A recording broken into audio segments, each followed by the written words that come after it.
First one vague, ಅಂದರೆ unclear ಆಗಿರೋದು, ಸ್ಪಷ್ಟವಾಗಿ ಇಲ್ಲದೆ ಇರೋದು.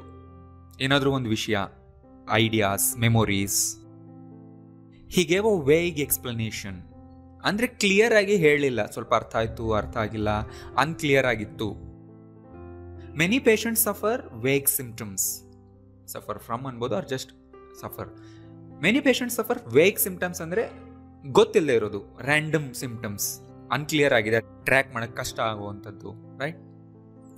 I have some vague memories of meeting them. ಅಂದರೆ ಅವ್ರನ್ನ ನಾನು ಮೀಟ್ ಆಗಿದ್ದು ನನಗೆ ನೆನಪಿದೆ, ಬಟ್ ಅಷ್ಟು ಕ್ಲಿಯರ್ ಆಗಿ ನೆನಪಿಲ್ಲ. ವೇಗ್ ಮೆಮೊರೀಸ್ ಅಂತೀವಿ. Whatever he told was vague and confusing, right? Next one sleek, ಅಂದರೆ ಒಂದರ ಸರ್ಫೇಸ್ ಸ್ಮೂತ್ ಆಗಿರೋದು, ಗ್ಲಾಸಿ ಆಗಿರೋದು. Her dress was sleek and shiny, her hair was sleek and shiny ಅಂತ ನೀವು ಹೇಳ್ಬೋದು. This phone has got a sleek design. Your dog has nice sleek fur, I like it. Fur ಅಂದರೆ body ಮೇಲಿರೋ hair. Who owns that sleek black car park outside your house, ಅಂದರೆ ಯಾರ್ದು ಆ car ಅಂತ ನಾವು ಕೇಳ್ತಾ ಇದ್ದೀವಿ. ಸೊ ಸ್ಲೀಕ್ ಅಂದರೆ ಸ್ಮೂತ್, ಶೈನಿ, ತುಂಬ ಎಲಿಗೆಂಟ್ ಆಗಿರೋದು, ಗ್ಲಾಸಿ ಫಿನಿಶ್ ಇರೋದು. ಆ್ಯಂಡ್ ಇನ್ನೊಂದು ಮೀನಿಂಗ್ ಕೂಡ ಕೊಡುತ್ತೆ ಇಲ್ಲಿ ನೋಡಿ, a young and sleek businessman, ಅಂದರೆ someone who is rich, stylish and well groomed ಅಂತ ವ್ಯಕ್ತಿನೂ ಕೂಡ ಈ ಥರ ಡಿಸ್ಕ್ರೈಬ್ ಮಾಡ್ಬೋದು. ನೆಕ್ಸ್ಟ್ ಒನ್ ಸಾಗಿ. ಸಾಗಿ ಅಲ್ಲ, ಸಾಗಿ. ಅ ಮತ್ತೆ ಓ ಮಧ್ಯದಲ್ಲಿ ಪ್ರೊನೌನ್ಸ್ ಮಾಡಬೇಕು. ಸಾಗಿ, ಚೆನ್ನಾಗಿ ನೆಂದೋಗಿರೋದು, ಒದ್ದೆ ಆಗಿರೋದು, ಅವ್ರ ನೆಲ ಕೆಸರಾಗಿದ್ರೂ ಕೂಡ ಅದಕ್ಕೆ ಸಾಗಿ ಅಂತ ಕರಿತೀವಿ. ಫಸ್ಟ್ ಒನ್ ನೋಡಿ, see these chapatis, they are ಸಾಗಿ. ಅಂದರೆ ಚಪಾತಿ ನೀರಲ್ಲಿ ಬಿದ್ದು ಎಲ್ಲ ನೆಂದೋಗ್ಬಿಟ್ಟಿದ್ದಾವೆ, ಅವಾಗ ನೀವು ಅನ್ಬೋದು ಈ ಥರ.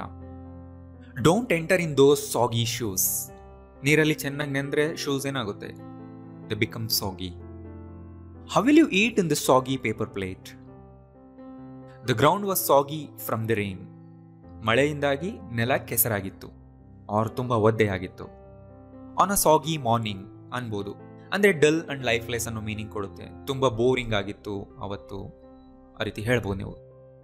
ಫಿಲ್ತಿ ಅಂದರೆ ಎಕ್ಸ್ಟ್ರೀಮ್ಲಿ ಡರ್ಟಿ, ತುಂಬ ಕೊಳಕಾಗಿರೋದು.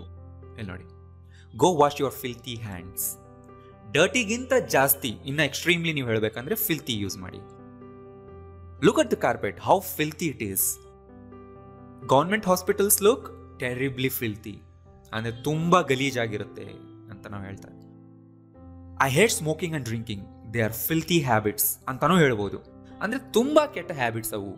And next a filthy mind, a filthy movie, a filthy joke ಅನ್ಬೋದು, ಅಂದರೆ ತುಂಬ ಸೆಕ್ಷುವಲಿ ಅಫೆನ್ಸಿವ್ ಆಗಿದ್ದರೆ ಅದಕ್ಕೂ ನೀವು ಯೂಸ್ ಮಾಡ್ಬೋದು. ಆ್ಯಂಡ್ ನೆಕ್ಸ್ಟ್ ಒನ್ ಶಾಬಿ, ಅಂದರೆ ಚಿಂದಿ ಆಗಿರೋ ಬಟ್ಟೆ, ಆರ್ ಯಾವುದಾದ್ರೂ ವಸ್ತುಗಳನ್ನ ನೀವು ತುಂಬ ದಿನ ಯೂಸ್ ಮಾಡಿದ್ರೆ ಮುರಿದೋಗಿರೋ ಸ್ಟೇಜಿಗೆ ಬಂದಿರುತ್ತಲ್ವ, ಹರ್ಕಲಾಗಿರುತ್ತೆ, ಆ ಸ್ಟೇಟ್ಗೆ ಶಾಬಿ ಅಂತೀವಿ. ಇಲ್ಲಿ ನೋಡಿ, his clothes were old and shabby, right? ಅವ್ನ ಬಟ್ಟೆಗಳು ಹೇಗಿದ್ವು? ತುಂಬ ಹಳೇದಾಗಿತ್ತು, ಆಲ್ಮೋಸ್ಟ್ ಹರಿದೋಗ್ಬಿಟ್ಟಿದ್ವು, ಚಿಂದಿ ಬಟ್ಟೆ ಅಂತೀವಲ್ವ. He was wearing a shabby jeans at the function. Shabby jeans ಅಂದರೆ ತುಂಬ ಹಳೆ ಹರಿದೋಗಿರೋ jeans. His shabby appearance creates a bad impression. Who wants to live in that shabby house, ಅಂದರೆ ತುಂಬ ಹಳೆ ದುರ್ವ್ಯವಸ್ಥೆಯಲ್ಲಿರೋ ಮನೆ.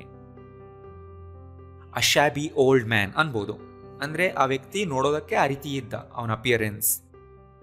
ಆ್ಯಂಡ್ ಇದಕ್ಕೆ ಈ ರೀತಿ ಮೀನಿಂಗ್ ಕೂಡ ಬರುತ್ತೆ, the way he speaks to women is shabby, ಅಂದರೆ ತುಂಬ ನೀಚವಾಗಿರೋದು, ಮೀನ್ ಅಂಡ್ ಅನ್ಫೇರ್, ಆ ಮೀನಿಂಗ್ ಕೂಡ ಬರುತ್ತೆ, ರೈಟ್?